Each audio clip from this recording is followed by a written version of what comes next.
Hi, this is Dr. Christine again. Thank you so much for joining me this evening for part 2 of our cancer story. So, where I left off before was that we were headed off to Children's Hospital an hour away. And again, this is a dark, rainy night, and we are definitely going through some emotions tonight.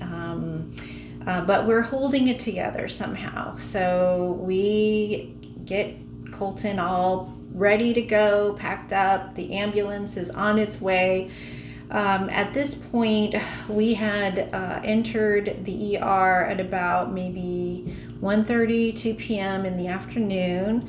And it is now, I would say, about 11 p.m. in the evening. It's about to be midnight pretty soon, I believe. And we are on our way to an hour drive. So we're going to get on the ambulance and we're going to start headed over there. And I surprisingly, I'm pretty aware and alert. I would have expected myself to have been a little bit out of it because of all that had been going on, but I believe I was probably just on adrenaline or something like that. And Colton was talking that we had two amazingly kind ambulance drivers, and they were so gentle and so caring, and they made sure we were comfortable. I rode in the front seat. Colton was in the back with the other ambulance. There were two ambulance drivers two ambulance workers, I suppose.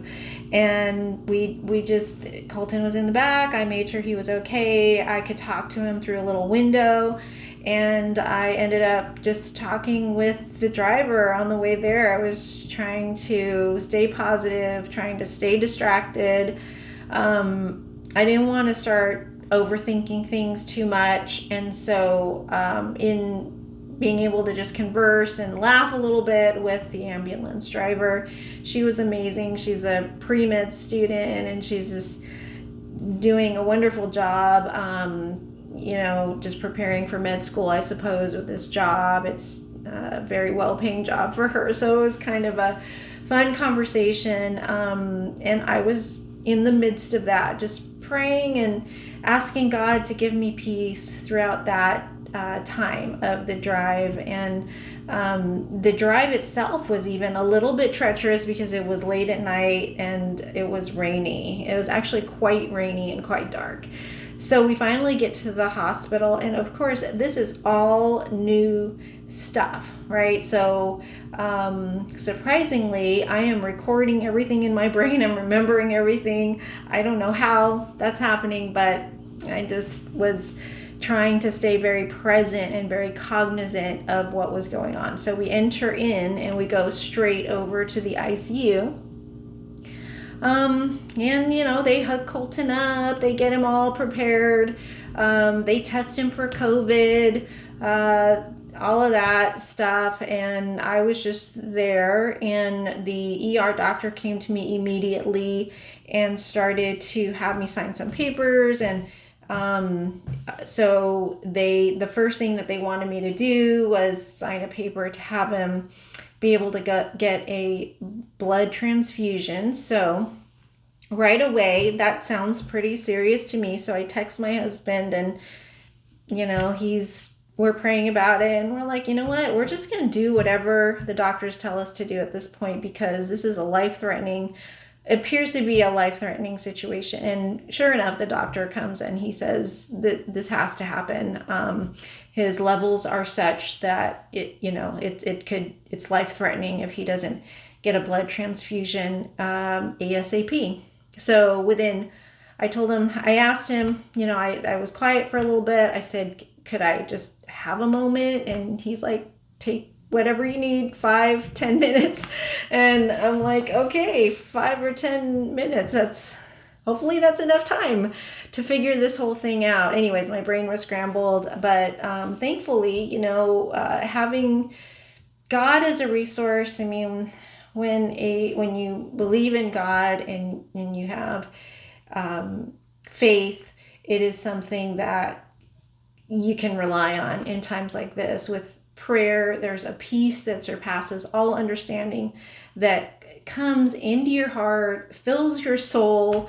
It is one of those miraculous things that, as a Christian, as someone who believes in God, has studied the Bible, all of that, having that understanding of the faith, we get to experience that level of peace even through this horrific crisis that's going on. So Colton's all hooked up. It looks, very intimidating and quite daunting at that time. So I think at that point I am in shock now.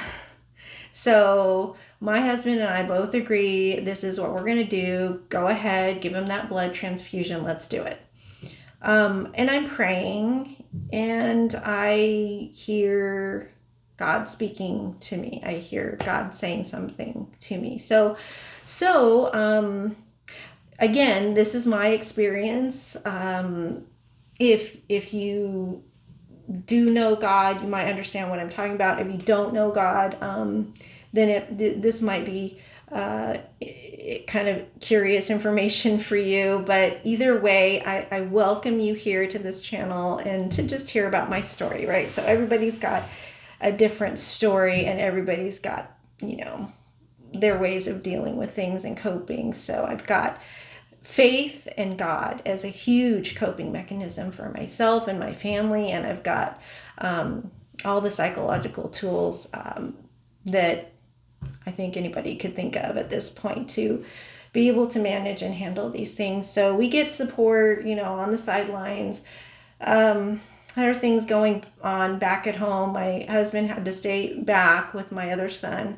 And so there's prayer going on. There's reaching out for support. There's those types of things. And people are praying for us. Thankfully, we have good support that way. It's like we didn't have that not that long ago. And all of a sudden, right before this happened, it seemed like we're part of a very warm and close football team of parents and kids. We attend a Christian school my kids attend a Christian school, and they all kind of jumped in, and we have, I had my one friend. So I hadn't told anyone yet at that point, but my friend was still praying. I mean, she is so faithful in her prayer life, and very, very dedicated as a Christian, and knows God, and I trust her. So she was there supporting spiritually in all of this. And the doctor comes and he tells me they did some more tests, and he basically confirms your son has leukemia. This is what he has.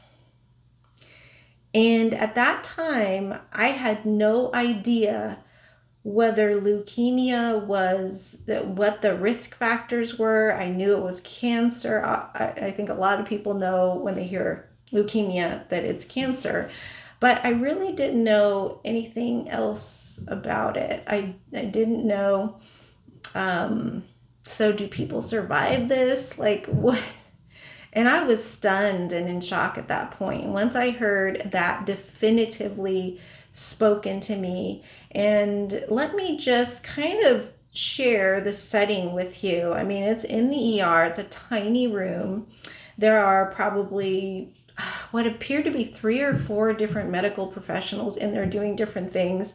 I really barely had a place to sit, but they had a little place kind of behind the bed near the window with all of these like this big fan blowing, so that there was no that if he had COVID, the fan was blowing, and it was supposed to mitigate that until they could figure out what the results of the COVID tests were for him. But it was very dark. There wasn't enough lighting. So the doctor is sitting there, and he's strangely enough, a former linebacker, and did not fit the description of I guess, a stereotypical doctor. He's like very tall, very kind of broad-shouldered, and did definitely appear to look like a linebacker to me.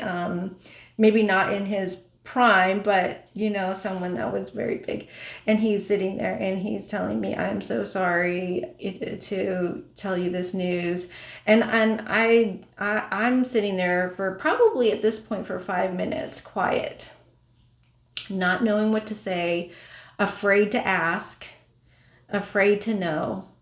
And then, and he was great. He was so, I could tell he really felt a little powerless at that point to help me through this. And so I had to just quietly get through it. I closed my eyes for a second. I just gave myself a moment. I didn't worry about anything else at that time other than centering myself and working up the courage to ask questions at this point.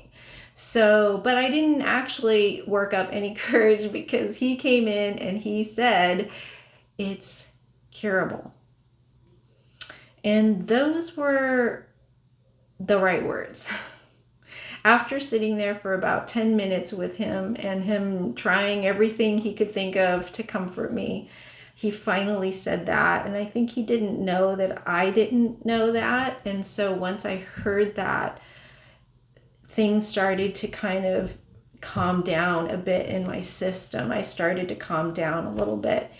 And maybe I think I may have asked him a couple of questions, but that was, well, I think I asked him, okay, well,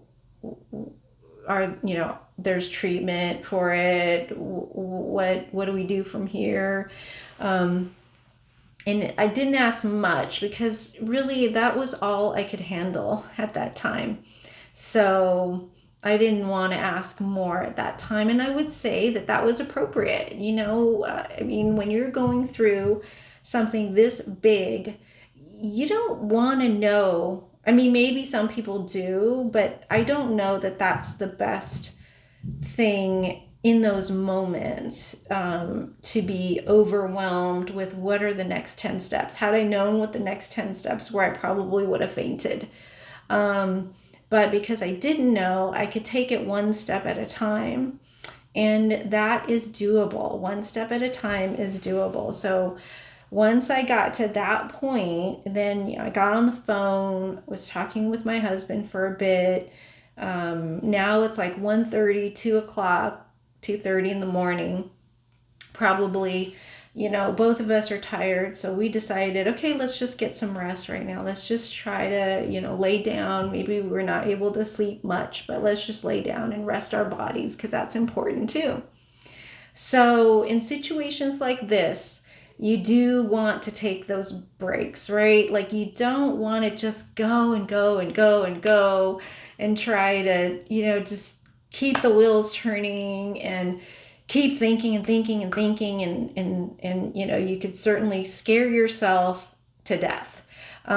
Just all of the what ifs that could come along. Although the what ifs are natural, right? So I'm not saying that is an easy thing to do. It is not easy at all to try to rest, try to put some things out of your mind and just, let your body rest for a little bit. But somehow I sat in the back. I laid it. There's a little bed in the back, not comfortable by any stretch of the imagination, but at least it was a place I could lay down for a little bit, even if it was just a little tiny cushion like this. It was like camping because you could feel the air blowing in from the window. It was very industrial looking kind of room with a lot of equipment and that sort of thing. So not a great fun night, but then the morning came and he got his blood transfusion. There were some risk factors with it. It didn't affect him in a risky way, and in a negative way. And I felt like I heard something from the Lord that evening. And I remembered a passage that I read. So the night before, when we were really worried and we couldn't sleep, I ended up opening my Bible and reading a passage out of the Bible. And I recall something about Jesus's blood. And I felt like in that moment, God was telling me, it's going to be all right. It's my blood, my purified blood that went into Colton, because a blood transfusion for an 11-year-old boy does not sound like, it's just not something a parent wants. I mean, it's not unsafe per se, but there are safety issues. There's allergies that could go along with it. There could be, disease in that blood. They say that there's none, of course, but you just never know. People contract diseases that way too.